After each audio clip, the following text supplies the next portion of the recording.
हिमाचल प्रदेश के उद्योग मंत्री हर्षवर्धन चौहान ने मंडी से सांसद कंगना रनौत के बयान पर पलटवार किया है। उन्होंने कंगना के बयान को बचकाना बताया है। शिमला में मीडिया से बातचीत के दौरान उद्योग मंत्री हर्षवर्धन चौहान ने कहा कि कंगना अभी राजनीति में नहीं है, इसलिए वह ऐसे बयान दे रही है। इस दौरान हर्षवर्धन चौहान ने मेडिकल डिवाइस को लेकर कहा कि इससे प्रदेश को लाभ नहीं होगा। पूर्व सरकार ने हिमाचल के हितों का ध्यान नहीं रखा। देखो, हमारे जो माननीय सांसद है कंगना रनौत जी, वो कल रामपुर क्षेत्र में और कुल्लू के कुछ क्षेत्र में गई है और हवाई जो है वो उन्होंने हवाई जो है वो इंस्पेक्शन की है और जो उनका बयान है वो बचकाना बयान है। और ये कहना कि केंद्र द्वारा जो है पैसा आया है, मैं स्पष्ट रूप से कह सकता हूँ कि पिछले वित्तीय वर्ष में हिमाचल प्रदेश में केंद्र सरकार द्वारा आपदा राहत में वही पैसा दिया गया है जो हिमाचल प्रदेश का हक था। उसके अलावा एक नया पैसा जो है वो ओवर एंड अबव जो हमारा हक था, उसके अलावा हिमाचल प्रदेश में कोई पैसा नहीं आया है।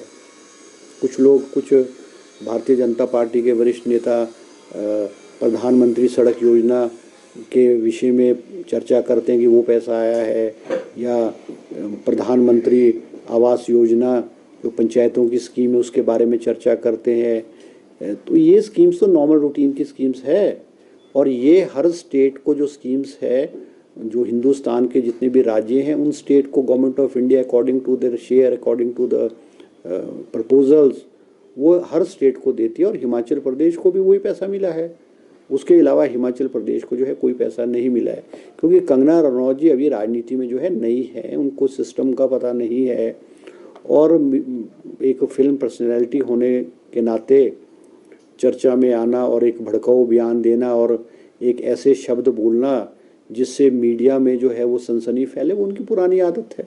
समय के साथ जो है वो राजनीति सीखेंगी। ये सिस्टम पॉलिटिकल सिस्टम है, एडमिनिस्ट्रेटिव सिस्टम है, किस तरह से चलता है वो समय के साथ सीख जाएंगे।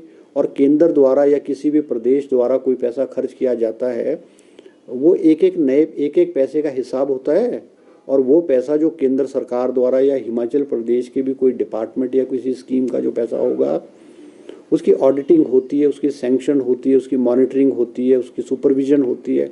कोई किसी सरकार या कोई मंत्री, कोई सरकार को अपनी मर्जी से कोई पैसा थोड़ी खर्च कर सकता है।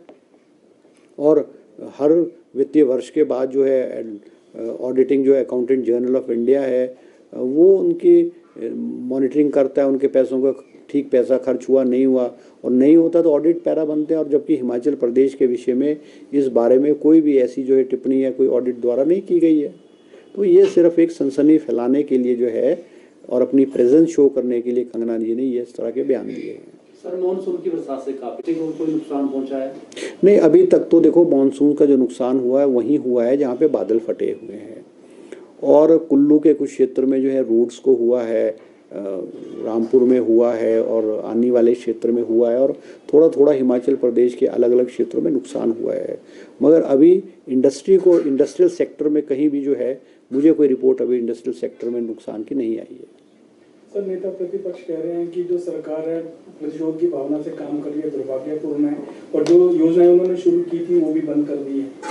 नहीं, देखो, नेता प्रतिपक्ष जो है वो उन्होंने भी अपनी राजनीति करनी है, उन्होंने भी राजनीतिक बयान देने हैं, और उनके बयानों में जो ये कह रहे हैं स्कीम्स बंद हो रही है, उसमें कोई दम नहीं है। कांग्रेस की सरकार और माननीय मुख्यमंत्री ने कोई ऐसी स्कीम नहीं बंद की है। स्कीम्स अगर बंद की गई है तो वही स्कीम्स बन गई है जिनका जनता को लाभ नहीं मिल रहा था। अब ये जो आपके हिमकेयर की स्कीम है जिसका ये जिक्र कर रहे हैं, या आयुष्मान भारत की स्कीम है जिसका जिक्र किया जा रहा है, मैं आपके माध्यम से ये भी कहना चाहूँगा कि जो ये कहते हैं कि आयुष्मान भारत जो है गवर्नमेंट ऑफ इंडिया की स्कीम है, हिमाचल प्रदेश को आयुष्मान भारत में केवल 45 करोड़ रुपए मिलते हैं। उससे ऊपर का खर्चा जो है वो हिमाचल की सरकार वहन करती है। शिमला से कैमरामैन युगमार्ग टीवी।